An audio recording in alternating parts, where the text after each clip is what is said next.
सभी को नमस्कार। स्वागत है आपका हमारे YouTube चैनल पर। तो डियर स्टूडेंट, इस वीडियो में आज हम अध्ययन करने वाले हैं कक्षा 10th की जो हिंदी विषय की पाठ्य पुस्तक है क्षितिज भाग 2 गद्य खंड, इसके चैप्टर संख्या 9 लखनवी अंदाज जो यशपाल द्वारा लिखित हैं। इस पाठ का संपूर्ण सॉल्यूशन इस वीडियो के माध्यम से हम करने वाले हैं, यानी कि इस पाठ के जितने भी अभ्यास के प्रश्न हैं सभी प्रश्नों के उत्तरों का सॉल्यूशन, संपूर्ण सॉल्यूशन आपको मेरे इस वीडियो में देखने को मिलेगा। तो डियर स्टूडेंट, बगैर समय को खराब करते हुए शुरू करते हैं लखनवी अंदाज के प्रश्न उत्तर। देखते हैं। सबसे पहले 1 नंबर प्रश्न है जो लेखक को नवाब साहब के किन हाव भावों से महसूस हुआ कि वे उनसे बातचीत करने के लिए तनिक भी उत्सुक नहीं है। तो इस प्रश्न का उत्तर हम देख लेते हैं। लेखक को सेकंड क्लास के डिब्बे में आया देखकर एकांत में पालथी मारकर बैठे नवाब साहब की आंखों में असंतोष छा गया। उन्होंने लेखक से कोई बात नहीं की और उसकी ओर देखा भी नहीं। वे अनजान से बनकर खिड़की से बाहर की ओर झांकने लगे, साथ ही डिब्बे की स्थिति पर गौर करने लगे। इससे लेखक को प्रतीत हुआ कि डिब्बे में बैठे नवाब साहब उनसे बातचीत करने के लिए उत्सुक नहीं है। नेक्स्ट है प्रिय विद्यार्थियों, अगला प्रश्न है 2 नंबर। नवाब साहब ने बहुत ही यत्न से खीरा काटा, नमक मिर्च बुरका, अंततः सदकर ही खिड़की के बाहर फेंक दिया। उन्होंने ऐसा क्यों किया होगा? उनका ऐसा करना उनके कैसे स्वभाव को इंगित करता है? तो इस 2 नंबर प्रश्न का जो आंसर है हम देखते हैं। उत्तर है नवाब साहब ने ऐसा इसलिए किया होगा क्योंकि वे अपने आप को एक खानदानी रईस बताकर अपना प्रभाव जमाना चाहते थे। उनके मन में नवाबी प्रदर्शित करने का अहम पूर्ण भाव समाया था, जिससे वे नज़ाकत और अमीरी प्रकट कर रहे थे। जब वे एकांत में बैठे खीरा खाने की तैयारी कर रहे थे, तभी लेखक के आने पर उन्हें अपनी नवाबी दिखाने का अवसर मिल गया और उन्होंने करीने से खीरे काटे और उन पर जीरा मिला, नमक लाल मिर्च की सुरखा बुरक दी। दुनिया की रीति से हटकर खीरे की फांकों को होठों तक ले जाकर उन्हें संधा सूंघा, फिर एक एक करके उन्हें खिड़की के बाहर फेंक दिया। इस प्रकार करके उन्होंने लेखक के मन पर लखनवी नवाबी की मिथ्या धाक जमानी चाहिए थी।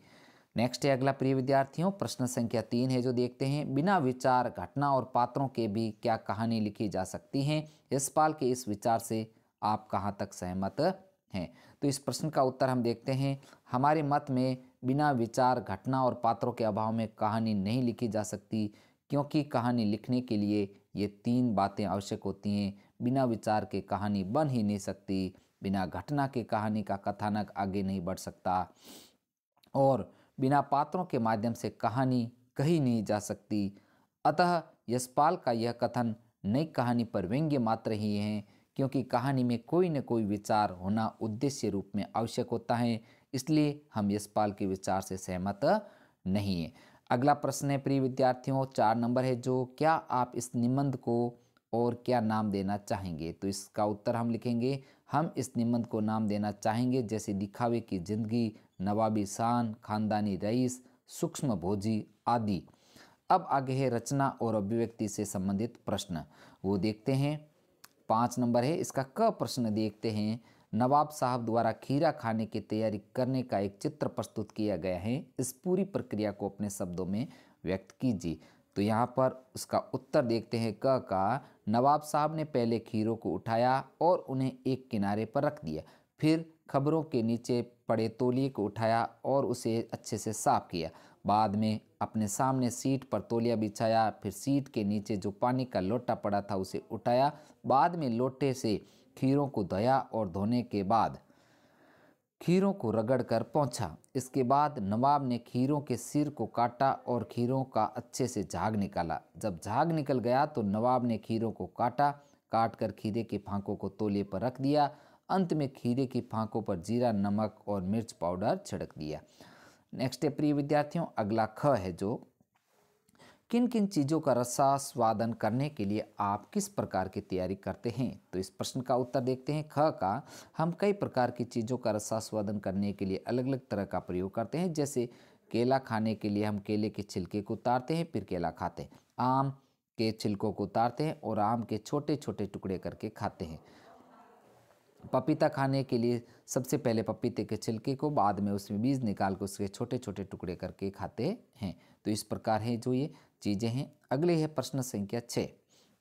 खीरे के संबंध में नवाब साहब के व्यवहार को उनकी सनक कहा जा सकता है।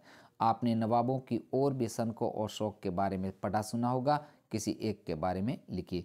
तो इस प्रश्न का उत्तर हम देख लेते हैं। जी नहीं, हमने नवाबों की सनक के बारे में कहीं नहीं पढ़ा, लेकिन हम इस कहानी को पढ़ने के बाद इतना ज़रूर कह सकते हैं कि नवाबों का रहन सहन आम लोगों से अलग होता है। वह अपने आप को श्रेष्ठ मानते हैं, वह आम लोगों की तरह उठना बैठना पसंद नहीं करते, वह गरीब लोगों का उपहास उड़ाते हैं, वह धरातल पर रहना नहीं जानते, वह हमेशा हर चीज़ को पैसों से तोलते हैं। तो प्रिय विद्यार्थियों, अगला सवाल देखें। इससे पहले आपसे रिक्वेस्ट है, वीडियो को लाइक तथा शेयर जरूर कीजिए जिससे हमें मोटिवेशन मिले, और चैनल पर अगर नए हैं तो चैनल को सब्सक्राइब भी जरूर कीजिएगा। तो देखते हैं अगला प्रश्न है जो 7 नंबर, क्या सनक का कोई सकारात्मक रूप हो सकता है? यदि हाँ तो ऐसी सनकों का उल्लेख कीजिए। तो उसका उत्तर देखते हैं। ऐसे देखें कि सनक का कोई सकारात्मक रूप नहीं हो सकता, क्योंकि सनक इंसान को खराब करती हैं, लेकिन कहीं कहीं सनक सकारात्मक रूप से प्रभावशाली हो सकती हैं। जब सनक का काम समाज की भलाई में आए तो सनक सकारात्मक तरीके से काम करती हैं। नेक्स्ट है आगे, भाषा और अध्ययन से संबंधित जो प्रश्न है, इसका 8 नंबर प्रश्न हम देखते हैं।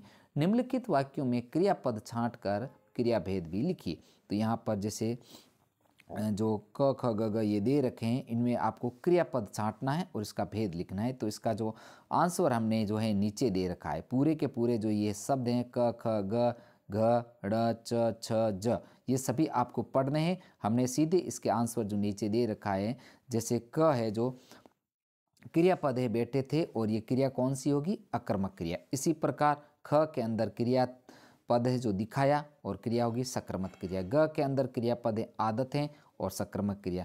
घ के अंदर खरीदे होंगे, सक्रामक क्रिया। ड़ के अंदर निकाला, सक्रामक क्रिया। च के अंदर देखा, सक्रामक क्रिया। आगे है छ, क्रियापद है लेट गए और जो है अकर्मक क्रिया, और ज है निकाला, सक्रामक क्रिया। इस प्रकार आपको ये जो क्रियापद और जो क्रिया को बताना है। नेक्स्ट है प्रिय विद्यार्थियों, अगला है पाठ्येतर सक्रियता। इसके तहत है हम देखते हैं, जो किबला शोक फरमाए आदाब अर्ज शोक फरमाएंगे जैसे कथ्य शिष्टाचार से जुड़े हैं, अपनी मातृभाषा के शिष्टाचार सूचक कथनों की सूची तैयार कीजिए। तो यहाँ पर जो है मातृभाषा में हिंदी में शिष्टाचार सूचक अनेक शब्द हैं, जैसे प्रमुख शब्द यहाँ पर लिखे हुए हैं, जैसे मान्यवर, श्रीमान, महाशय, महोदय, कृपा करें, अनुग्रहित करें, अनुकंपा करें, कृपया, धन्यवाद आदि, ये प्रमुख शिष्टाचार शब्द हैं। तो प्रिय विद्यार्थियों, इस प्रकार जो हमने इस वीडियो में कक्षा 10 की जो हिंदी विषय के पाठ्यपुस्तक हैं गद्य खंड क्षितिज भाग 2, इसके जो पाठ संख्या जो 9 हैं, लखनवी अंदाज, इस पाठ का जो संपूर्ण सॉल्यूशन हमने इस वीडियो के माध्यम से किया है। तो प्रिय साथियों, आपसे रिक्वेस्ट है, वीडियो को ज़्यादा से ज़्यादा लाइक तथा शेयर कीजिए जिससे हमें मोटिवेशन मिले।